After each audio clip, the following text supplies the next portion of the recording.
इस डिजिटल मंच पे आपका स्वागत है और मेरा नाम है बलराम योगी। और जैसा कि आपको पता है, अपन चर्चा किसके बारे में कर रहे हैं? मारवाड़ के राठौड़ राजवंश के बारे में। तो पिछली क्लास में मैंने आपको मारवाड़ के राजा मालदेव और फिर मालदेव के देहांत के पश्चात उसके 4 पुत्र राम, उदय सिंह, चंद्रसेन और रायबल के बीच साम्राज्य का बंटवारा हुआ। तो अगले जो मारवाड़ के शासक थे उनका नाम था चंद्रसेन। और चंद्रसेन के बारे में मैंने आपको बताया था कई को मारवाड़ का प्रताप, प्रताप का अग्रगामी, प्रताप का पथ प्रदर्शक और राजस्थान का भूला बिसरा शासक भी बोला जाता है। और ये जो राव चंद्रसेन थे, इनके द्वारा जो मुगल वंश के शासक अकबर थे, इनकी आजीवन अधीनता स्वीकार नहीं की जाती है और संघर्ष करते हुए ये अपना अंतिम समय सारण की पहाड़ियां जो कहाँ पे स्थित है, सोजत पाली में, वहां पे अपना अंतिम समय व्यतीत करते हैं। तो इन सब बातों की चर्चा आज अपन इस क्लास में करने वाले हैं। तो मैंने जैसा कि आपको बताया था राव चंद्रसेन के बारे में, तो आज अपन उन्हीं राव चंद्रसेन के बारे में बात करेंगे। राव चंद्रसेन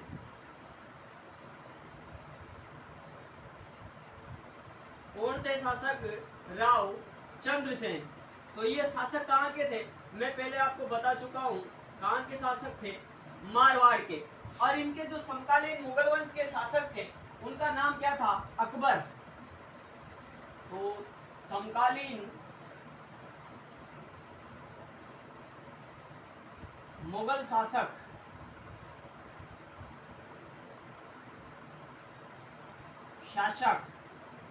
इनके जो समकालीन थे मुगल शासक, उनका नाम था अकबर। अकबर। इनके समकालीन जो मुगल वंश के शासक थे उनका नाम क्या था? अकबर। और अकबर ने इन राव चंद्रसेन को अपनी अधीनता में लाने के लिए कुछ शिष्टमंडल भेजे, कुछ व्यक्तियों को चंद्रसेन को समझाने के लिए भेजा गया। लेकिन चंद्रसेन के द्वारा यह बोला गया कि मैं आजीवन अकबर की अधीनता स्वीकार नहीं करूंगा। तो कौन कौन से शिष्टमंडल भेजे गए उन की भी चर्चा करते हैं अपन। तो अकबर के द्वारा प्रथम बार किसे भेजा गया? तो पहली बार भेजा गया था 1564 में, 64 ईस्वी में हुसैन कुली खां को। हुसैन कुली खां को ये जो चंद्रसेन था इसको समझाने के लिए इस चंद्रसेन के पास में भेजा गया, समझाने के लिए।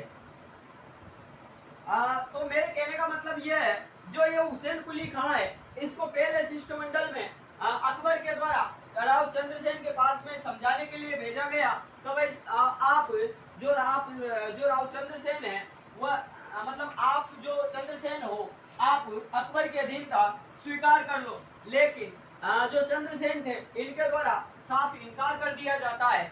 फिर आगे क्या होता है? ये जो अकबर था, इस अकबर ने नागौर दरबार लगाया।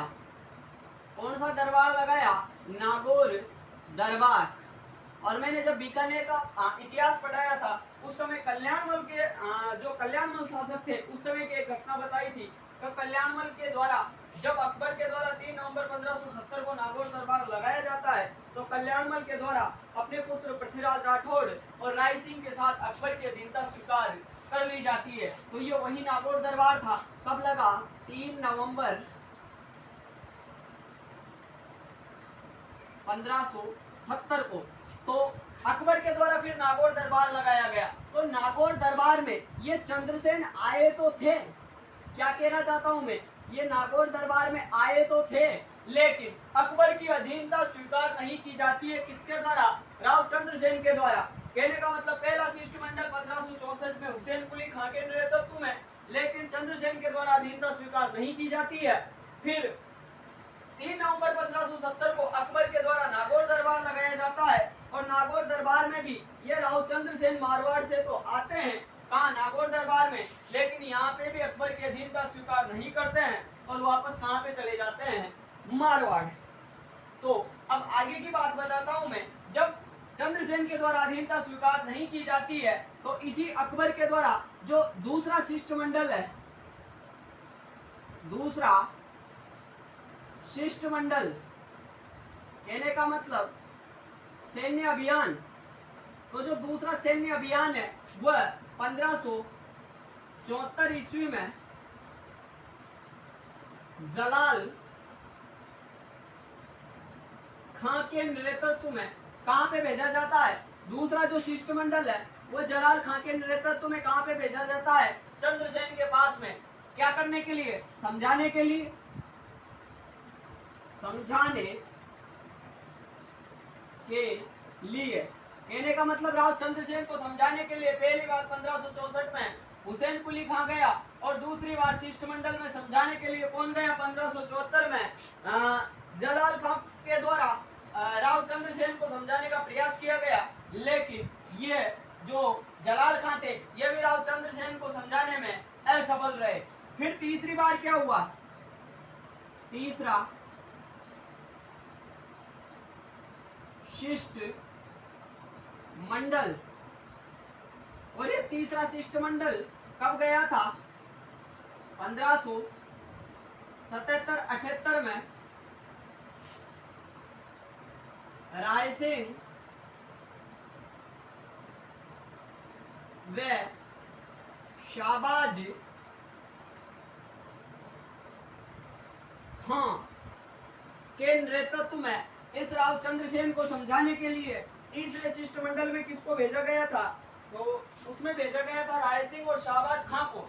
लेकिन मैं आपको एक बार फिर बताने का प्रयास करता हूं, ये जो दूसरा शिष्टमंडल भेजा गया था 1574 में जलाल खां के नेतृत्व में, तो ये जो मारवाड़ के राजा चंद्रसेन थे ये मारवाड़ का रीजन छोड़ के कहां पे आ जाते हैं, भादरा जून में आ जाते हैं। कहां पे आ जाते हैं, भादरा जून।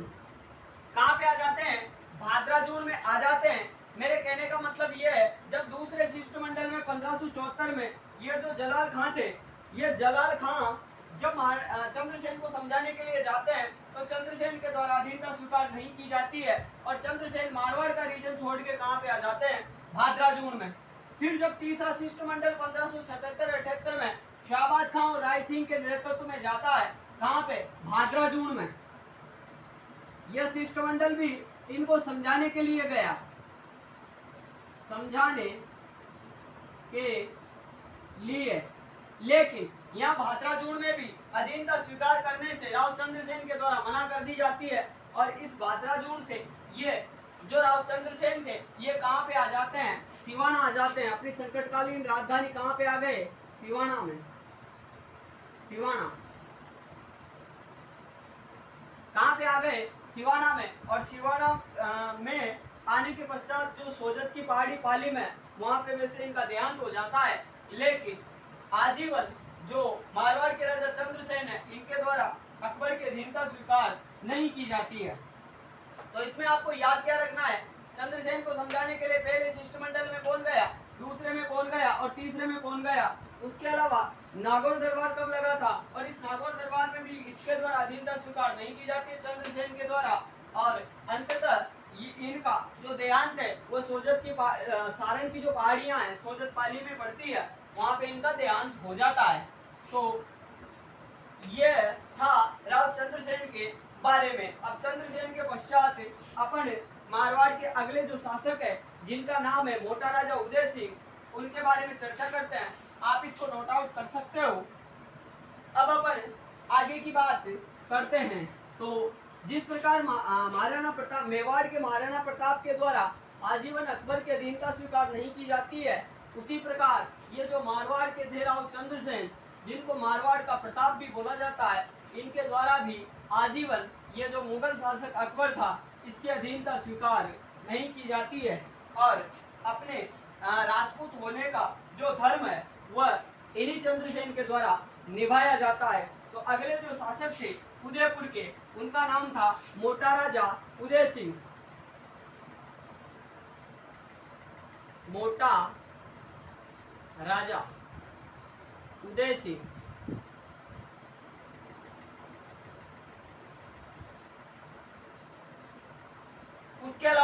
आपको एक मोटिवेशनल स्पीच भी सुनाता हूँ। यूं ही रहा जज्बा तो मुश्किलों का हल भी निकलेगा, जमीन बंजर हुई तो क्या वहां से जल भी निकलेगा। ना मायूस हो ना घबरा मुश्किलों से मेरे साथी, इन्हीं सुनहरी रातों के दामन से सुनहरा कल भी निकलेगा। तो अब अपन पढ़ने वाले हैं मोटा राजा उदय सिंह के बारे में। तो अकबर की अधीनता स्वीकार की। मोटा राजा उदय सिंह के द्वारा अकबर की अधीनता स्वीकार की गई। उसके अलावा अकबर के द्वारा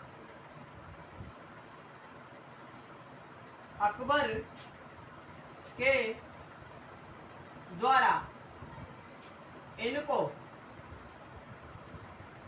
मोटा राजा की उपाधि दी गई। क्या किया गया? जो अकबर थे इनके द्वारा इनको मोटा राजा की उपाधि भी प्रदान की गई थी। उसके अलावा बात करें अपन, इन्होंने अपनी पुत्री जगत गोसाई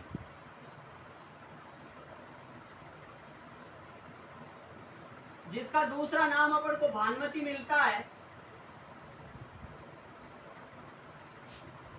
का विवाह सलीम किसे कहते हैं? जहांगीर को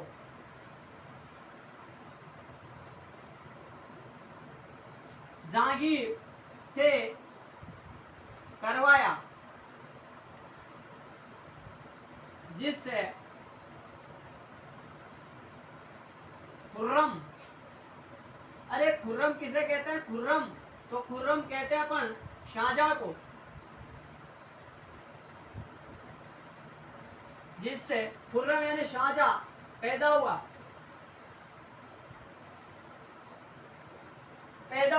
तो ये जो मोटा राजा उदय सिंह थे इनके द्वारा अकबर की अधीनता स्वीकार कर ली जाती है और अकबर के द्वारा इनको मोटा राजा की उपाधि भी प्रदान की जाती है। और इन्हीं मोटा राजा के द्वारा अपनी जो पुत्री थी जगत गोसाई, जिसको अपने इतिहास में भानुमति भी कहते हैं, इसका विवाह सलीम यानी जहांगीर से करवाया जाता है, जिनसे कौन पैदा होता है? खुर्रम। और खुर्रम को ये अपन शाहजहां कहते हैं, जिसके द्वारा ताजमहल का निर्माण करवाया गया था। और किसकी याद में? तो आप बताओगे मुमताज की याद में। और कौन से मंदिरों को देखकर करवाया था? तो उसका भी आंसर बताओगे आप। उदयपुर में जो जगमंदिर महल है उनको देखकर जो मुमताज है इसकी याद में इस ताजमहल का निर्माण इसी मोटा राजा उदय शाहजहां के द्वारा करवाया जाता है। उसके अलावा अपन बात करें तो ये मोटा राजा उदय सिंह के एक पुत्र थे और पुत्र का नाम क्या था? पुत्र का नाम था किशन सिंह। और इसी किशन सिंह के द्वारा 1609 ईस्वी में किशनगढ़ शहर बसाया गया। क्या किया गया? किशनगढ़ शहर इन्हीं मोटा राजा उदय सिंह के जो पुत्र थे किशन सिंह, इसके द्वारा बसाया गया था। तो ये थे मोटा राजा उदय सिंह, मारवाड़ के शासक। इसके पश्चात अब अपन बात करने वाले हैं सूर सिंह के बारे में। तो सूर सिंह की आपको केवल एक जो उपाधि है वो याद रखनी है कि अकबर के द्वारा इनको सवाई की उपाधि प्रदान की गई। सूर सिंह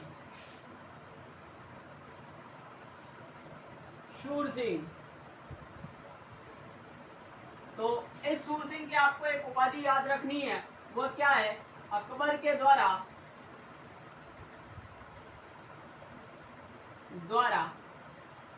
इनको सवाई की उपाधि प्रदान की गई। अकबर के द्वारा इनको सवाई की उपाधि प्रदान की गई। किसको? इस सूरसिंह को। इस सूरसिंह के पश्चात अगले जो मारवाड़ के शासक बने उनका नाम था गज सिंह। गज सिंह, और गज सिंह के लिए क्या प्रसिद्ध है? जहांगीर के द्वारा इनको दल थंबन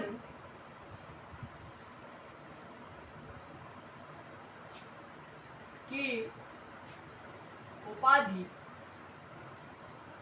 प्रदान की गई। जो जहांगीर थे, इस जहांगीर के द्वारा ये जो गज सिंह थे, मारवाड़ के शासक गज सिंह, इनको दल थंबन की उपाधि प्रदान की गई। और इस गज सिंह की अगर रानी की बात करें, रानी का नाम क्या था? तो रानी का नाम बताओगे आप, अनारा। और ये जो अनारा थी, इस अनारा और ये जो गज सिंह थे, इनके दो पुत्र थे।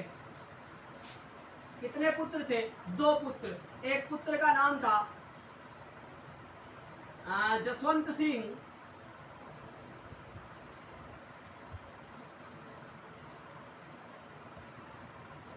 और दूसरे का नाम क्या था? अमर सिंह।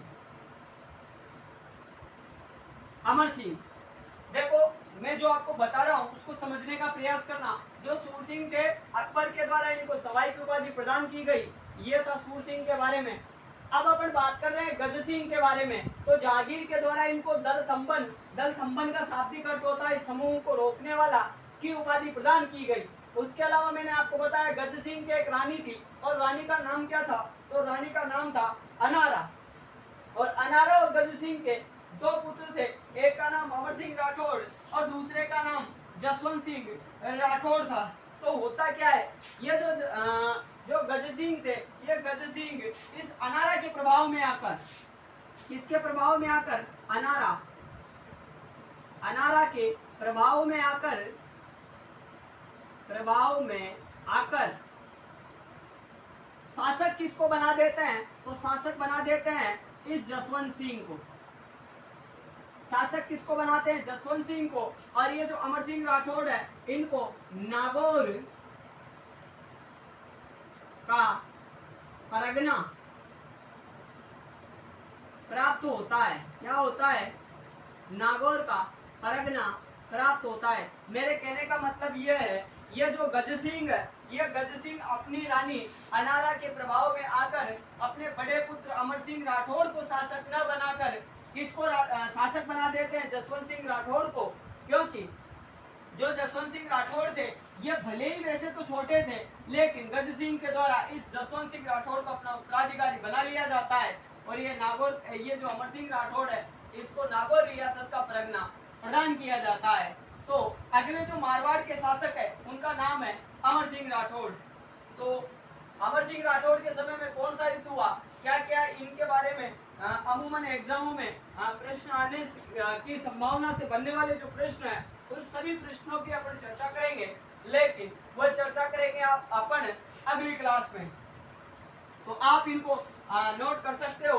और ये जो भी स्टोरी में बताता हूँ आपको, तो आप अच्छे से इसको याद करना, क्योंकि याद करने का सबसे सरल तरीका होता है स्टोरी के माध्यम से ही कोई चीज अपन को जल्दी याद होती है, वैसे रटने से कोई चीज याद नहीं होती है। तो आप अच्छे से नोट्स बनाओ और अपनी तैयारी को मजबूत करो।